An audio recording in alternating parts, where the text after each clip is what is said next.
این است که مسلمان باید داند که این طایفه با مسلمانان همیشه در عداوت شدید می‌کنند. این قرآن گفته، خداوند خبر داده که اینها شما را خیلی بد می‌کنند. بنابراین صلاح الدین هم ببینید گفته که نمیخندید است. گفته تو چه من خندم که قدس حالا اسیر است. تبع ملت اونا روزی نمیشن هیچ وقت، نه یهود نه نصارا از ما یاری نمیشن، روزی نمیشن. همین رسانه ها دستش بکن کی خواهد بد میکنه کی خواهد نیک نشون میدن. شخصی که پیامبراشو کشته است، چخیل که گفته یحیی و زکریا علیه السلام کشتن مثلا. استادا انسان وقتی یکی از درازترین سوره های قرآن سوره بقره که هست میخواند، چقدر آیات های زیاد درباره یهودا چخیل شخصیتان عموما صفات های بدشونه آشکارا بیان میکنند. و امروزها مثلا خوب میشد که در همین شب و روز مخصوصا درباره تا اینکه مردم بیشتر از همین شخصیت یهود آشنا گردند، درباره صفات هاشون صحبت کنیم. در آیات های قرآنی چگونه وصف کرده است الله حق سبحانه و تعالی. خب پیش که این سوال اطرافش صحبت کنیم، درباره خودی مثلا فلسطین صحبت کنم که چون که بعضی شبهه میپرتون میگن که گویا که سرزمین فلسطین پیش از این مال یهودا بود و بعد مسلمان‌ها گویا که غصب کردن. اصلا تاریخاً میگن که اونجا لقب کنعان دارد. کنعان سرزمین فلسطین. بله. عرب‌های کنعانی. بله. پیش از مثلا اگر تاریخ نظر کنیم، اگر بعد از اون که نوح علیه السلام با کشتیشون فرامدن، سه پسرشون بود همراهشون، سام و حم و یافیس. کنعانش غرق شد. بنابراین کنعان با او کنعان نوح ربطی نداره. خب سام اومد و نیم جزیره جایگیر شد، حمش رفت افریقای و افریقای شمالی جایگیر شد و این طرف یافیسش دیگر جای دنیا پنج تا. سامی که در نیم جزیره بود اونجا که دیگه صحرا هست و وزنی هست، زندگی که وزنی شد، اینو شروع کردن هجرت کردن با بالا به طرف شام، حاضر زمین کنعان. بنابراین از اونجا این سامی ها آمدن اینجا جاگیر شدن، هزارها سال نشستن تا اینکه لقبی کنعانی رو پیدا کردن. بعد یک دو سه حادثه محوری واقع میشه اینجا.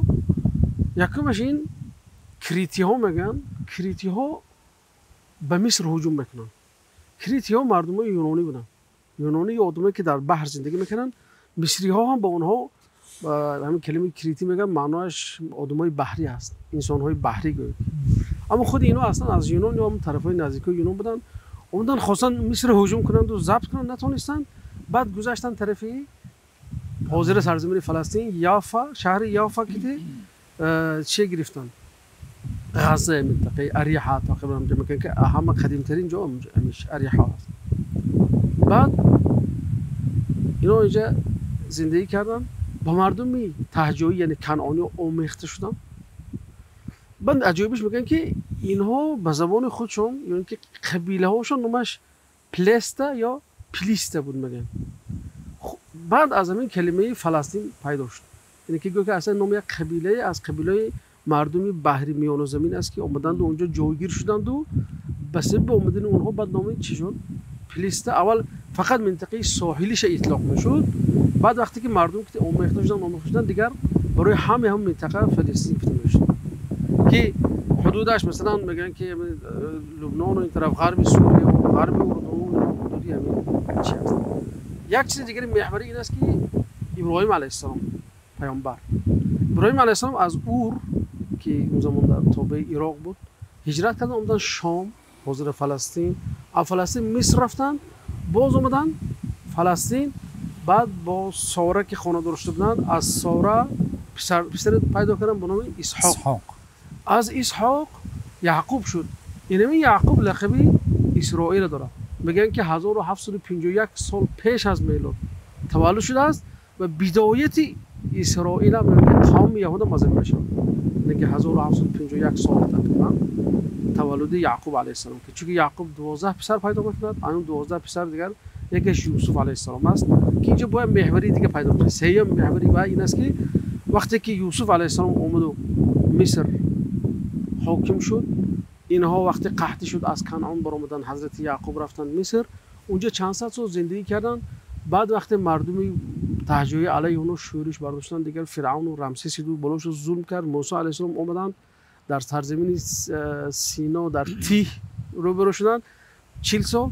بعد یوشع علیه السلام اونها رو آورد به سرزمین کنعان که حاضر فلسطین. یعنی که همین یک چند نکته محوری بود که یعنی که پیش از یهودا در اونجا کیا بودن و الله تعالی اونها خلافت برای اونها داده بود اون زمان، برای اینکه اونها یگانه ملت یکتاپرست بودن. وقتی که از وقتی که اونها از این چیز دست کشیدن، دیگر جنگ و آدمکشی و خونریزی و تحریف و اینا اون کردن، دیگه الله تعالی این چیز از اونها منظورتون از خلافت پیامبری، نبوت، دین خدا رو جاری کردن، طبق شریعت زندگی کردن. یعنی موافق تاریخ هم واها صاحب زمین نیستن اصلا. یعنی اولین نفرهایی که اونجا زندگی کردگی باشن این خیلی هم نیستن. این مورخ‌های واقعا مسلمان و غیر مسلمان میدونن چیزی معنی نیست. پژوهش‌های تاریخی اثبات شده که زمین کنعان پیش از بنی اسرائیل.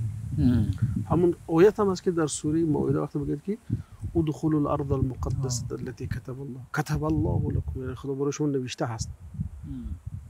دیروز یک همون احمد منصور میدیدم که یک حاکم با صحبت داشت، اونها از حاکما بودن که میگفتن که اسرائیل دولت ضدی خدا هست. چرا که خدای تعالی من کرده است، میگم ما رو، چون که ما که بسیار فسق و فساد کردیم خدا از زمین برای ما محروم کرد. یعنی بعضی منصفاشون هستن که اعتراف میکنن. اصلا وقتی همین مسئله یهود کجا دولت بنیاد کند مصلحت میشه، اینجا یک خیار دیگرشون افریقا بود که البته این طرف آوازی بیشتر میگیرد، بعد اینجا یعنی عامل های دینی ساخته که دارن میدانن که مساویدت میکند اینجا رو انتخاب میکنن. اگر اینجا زمینی خودشان باشد، صاحبی اصلی زمین باشن، چرا یک چند جا مطرح میکنه که دولت باید کجا بنیاد کنه؟ مثلا دیروز نوار میدیدم جو بایدن پرزیدنت آمریکا گفته است که اگر همین اسرائیل نمیشدم آمریکا اسرائیل احترام میکرد، برای خاطر اینکه مصالح آمریکا باید حفظ شود توسط یک دولتی که از بیرون آورده اونجا ساخته میشه.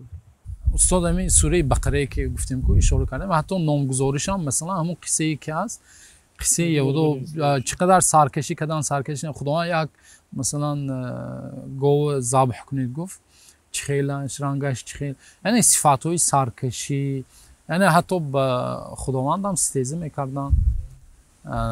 مثلا یکی از صفات هایی که مثال من واقعا هر بار میخونم بدنم میلرزد که چخیل انسان میتواند همین سخنهایی گوید. مثلا میگوید که ان الله فقیر و نحن اغنیا، نعوذ بالله خداوند مثلا فقیر است و ما غنی بای هستیم.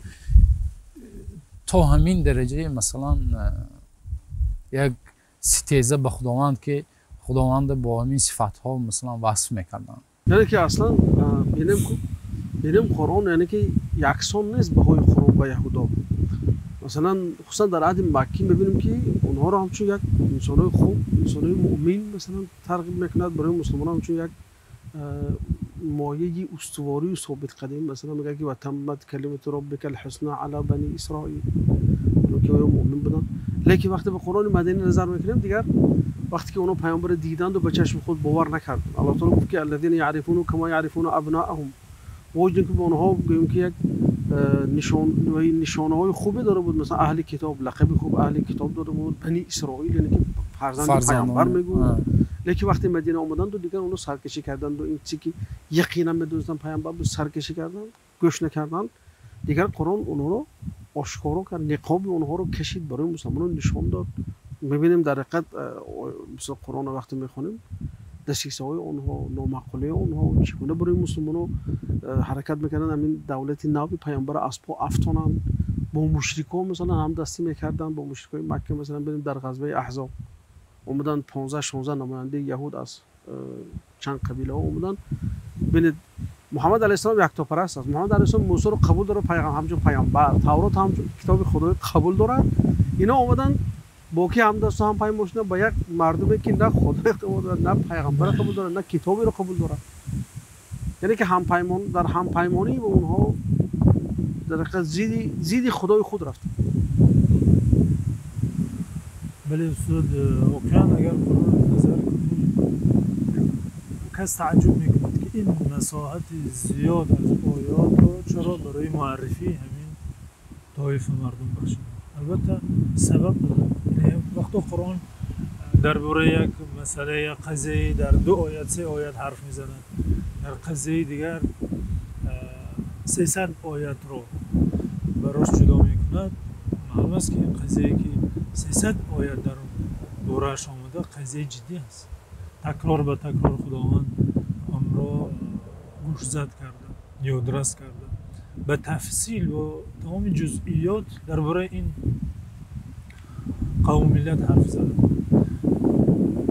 پس شناختن این مردم ضرورت است. شناختن این مردم از معرفت های قرآنی است. حتی بینیم در اولین صفحه قرآن، حالا بعد چند سوره و چند جزء، در اولین صفحه قرآن خداوند درباره این طایفه گفت.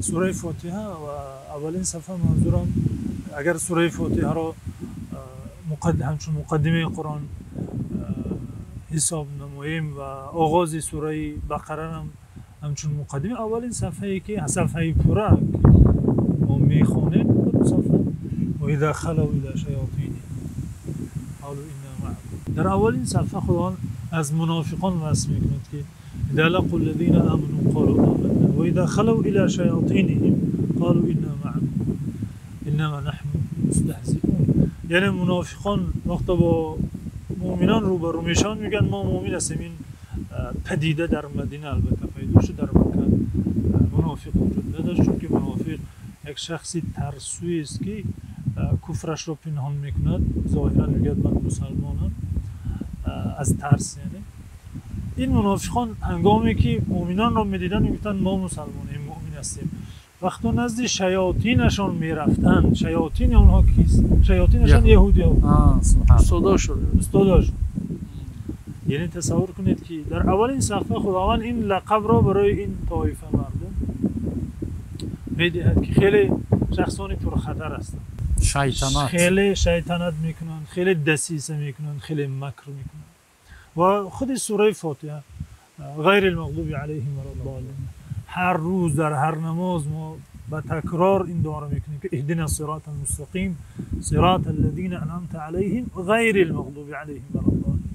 در احادیث صحیح آمده و اجماع مفسرین است که پیامبر صلی الله علیه و خودشان تفسیر کردن که المغضوب علیهم هم الیهود، کسانی که اینجا مسلمان دعا میکنند پروردگارا ما را برای هدایت یافتگان، کسانی که به آنها نعمت هدایت بخشیدی که رستگارند، برای آنها هدایت نما و از راه شخصانی که به آنان غضب کردی ما را دور نگه دار. آن کسانی که به غضب خدا گرفتار شدن پیامبر صلی الله علیه و گفتن که یهود است. فباءوا بغضب علی غضب، جای دیگری قرآن، یعنی غضب اندر غضب خدا گرفتار شدن. برای همین صفت‌های ذمیمه، برای همین اخلاقی شریری که داشتن، با پیامبران عداوت میکردن، با خداوند زبان درازی و دشنام میدادن، پیامبران را سوء قصد میکردن، حتی قتل میکردن اونگونه که حضرت زکریا و یقتلون النبیین بغیر حق لعن الذین لعنت شدند. بله، این که ملعونن، یعنی لعن الذین کفروا علی لسان بنی اسرائیل علی لسان داوود و عیسی بن مریم، اینکه به لعنت خدا گرفتار شدن. لعن الذین کفروا من بنی اسرائیل علی لسان داوود و عیسی بن مریم، با زبان پیامبران لعنت شدن این طایفه. یعنی اگر ما منظومه اخلاق ذمیمه را در قرآن اگر جمع آوری نماییم و این طایفه را ببینیم، واقعا همون اخلاق شریر را در این طایفه ما یافته میتونیم به نص قرآن. یعنی فی منفی دارد در قرآن، برای که سلبی، چون یک شخصیت سلبی من داشت. اكو تصور کنید که استاد شخصی که پیامبراشو کشته است، چخیل که گفته یحیی و زکریا علیه السلام کشتن، مثلا سوی قصد پیامبر سوی قصد به پیامبر صلی الله علیه و آله از روی بام میخواستن پیامبر صلی الله علیه و آله در سایه دیوارشون نشست در محله بنی نظیر. یک نفر با هم مشورت کردن و یک نفر وظیفه دار کردن که سنگ کلانی در سری پیامبر صلی الله علیه و سلم از بالای بام پرت کرد. یعنی اینا از قدیم به تیرار و به کشتاری مهارت دارن. بعد وقت اولین هم پیامبر مدینه اومدن جنگ رسانه‌ای همینا شروع کردن. پیامبر سیاه کردن، دعوت سیاه کردن، اسلام سیاه کردن. تا تو میگفتن که درو می اومدن برای خاطر سحر خودشون مسلمان میگفتن بگوی کافر میشدن گفتن که دین یک خوبی نبود است. برای اینکه دیگر انسان‌های ضعیف الایمان باز با خودشون جلب کنن. یعنی که اثر چیزی رسانه دست همینا بود. تا من یاد دارم که همین صدری عینا میگه که یکمین چاپخانه که در سمرقند شدن صاحبش یهودی بود میگه. یهودی ها. بعضی چیزا که ما می‌خواستیم چاپ کنیم مثلا پیشگیری میکرد نمیمون میگه همین نقش رسانه خیلی در رسانه حاضرم اعلام جهانی وسایل اعلام دستیم. بعد استاد کی را خواهد مثلا اما اعلام همین رسانه ها دستش میکنه کی خواهد بد میکنه کی خواهد نیک نشون میدن. اما قصه عبدالله ابن سلام رضی الله عنه مثلا اسلام قبول میکنه پیامبر صلی الله علیه و آله میگن که دعوت کنید یهودای خودش پیشنهاد میکنه میگه اگر خواهی قوم ما رو بهتر شناسی پیامبر صلی الله علیه و آله بیا همین صحنه رو ترتیب میتن. عبدالله ابن سلام پیامبر صلی الله علیه و آله یهودای دعوت کرده میپرسن که حالا نمیدونن که ابن سلام ایمان آورد میگه پشت پرده من پنهان میشه شما قوم من پرسید که عبدالله ابن سلام چگونه آدم است تعریف میکنن سیدنا و ابن سیدنا سکاوت شدن مرده که خودش خواست که پرده برداری کرد از اون. بله بعدی که مثال میگم که اسلام قبول کرد ای وای بدترینی ما است فرزند بدترین است. سلام میگه من میخواستم همینو ببینی ای پیامبر صلی الله علیه و آله به چشم ببینی این آشکار میکنه. بعد همین رسانه همراه رسانه مال است. هم مال من در حقیقت از زمان پیامبر اینا با مال میخریدن انسان رو ذمه انسان رو. مثلا وقتی که به مکه رفتند و مشرکای علیه پیامبر شوروندن خواستن که جنگ شود جنگ احزاب بپا موندن مگه در بازگشت همون 15 نفر اومدن قبیله غطفان برای اینکه غطفان رو به خود مایل کنن گفتن که درآمدی همین یک ساله خیبر یک ساله برای شما هست یک سال برای شما یک سال برای ما هست فقط به ما کمک کنه که محمد از پا افتاد بازم رشوه دادن مال خریدم برای مال بدون مثلا خرم این عیناً با همین سالهای نزدیک هم مثلا سالهایی که سلطان عبدالحمید رحمت الله علیه مثلا اومدن خود هرتزل اومد گفت که من تمام قرض‌هایی که از اروپا داره گفت من یهودا رو میگم همون قرض رو پوشونن لیکن برام یه سرزمین میتی گفت در فلسطین. خب با وجودی که اصلا اینو طبیعتی بخل دارن در حالت‌های علیه دعوت علیه اسلام به یک سخاوتمندی هر مبلغی که باشد میدادن چون از شدت عداوتشون چون که قرآن رو وصف میکنه که بخیل هستن الذين يبخلون ويأمرون الناس بالبخل نه تنها بخیلن بلکه وقت صحابگان در راه خدا انفاق میکردن خرج مال میکردن به آنها اومده میگفتن که شما انفاق نکنید فقیر میشید بلکه الله تعالی در قرآن رو دعای بد کرد که غلت ایدی ید الله مغلوله دستان خداوند بسته مثلا همین انگلیس هم میگن که بالفور که وعده دادن فلسطین برای یهودا با مال خریدن بگن مال خیلی زیاد صرف کردن تا اینکه همون سربازیر مثل امضا کنه که همین سرزمین برای شما هست.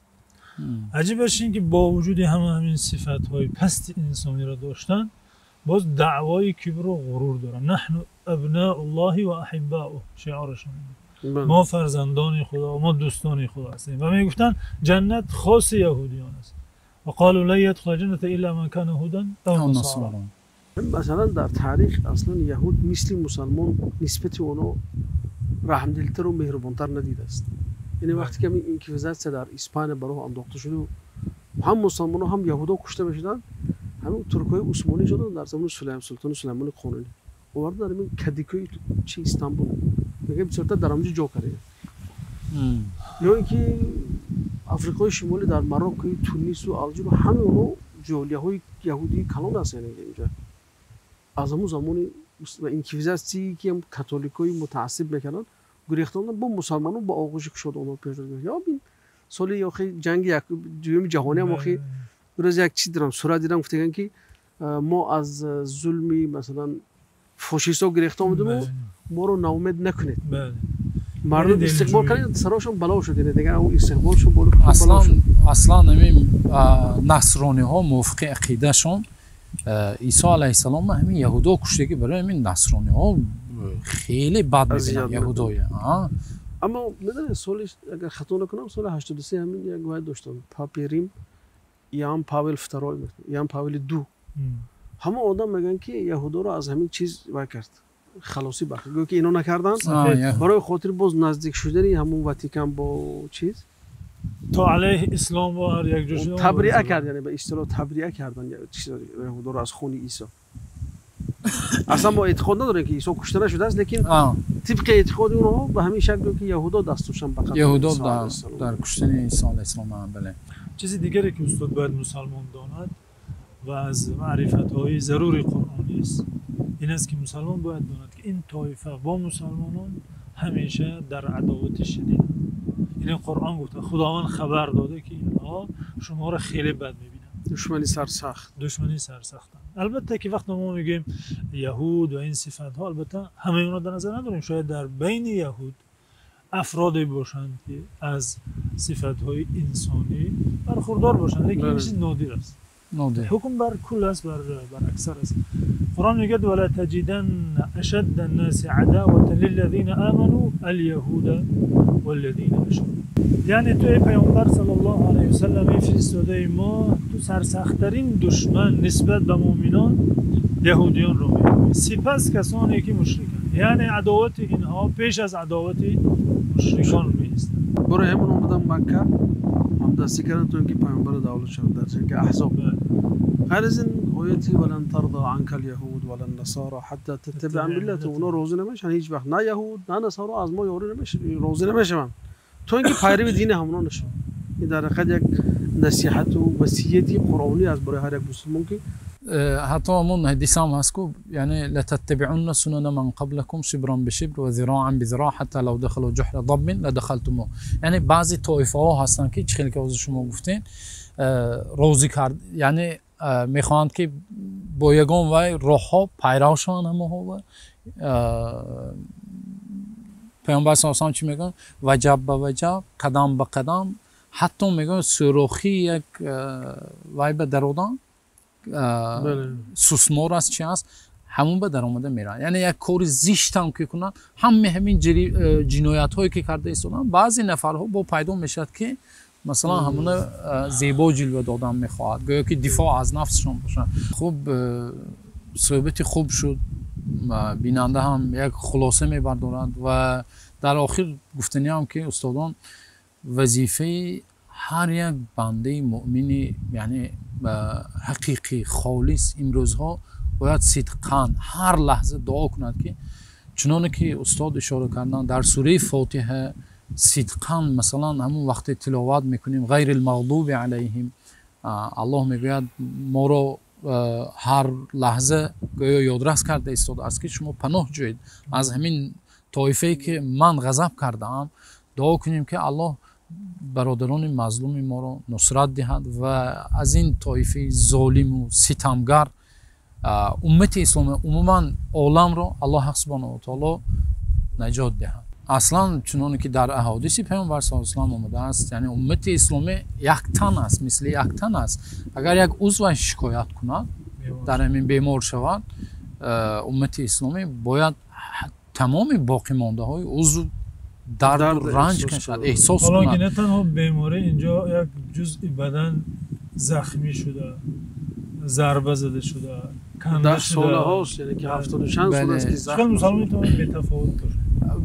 یا همون حدیث پیامبر صلی الله علیه و آله است که من لم یهتم بامور المسلمین فلیس منهم، کسی که به امور امت اسلامی غم نمیخورد، اهمیت نمیدهد، یعنی تماما فکر و اندیشه هایش خیالش در کیم کجا هست، حالا اینکه امت در مصیبت است، از جمله مسلمانان است. بنابراین صلاح الدین هم میگفته که نمیخندید است، میگفته تو چخیل من خندم که قدس حالا اسیر است.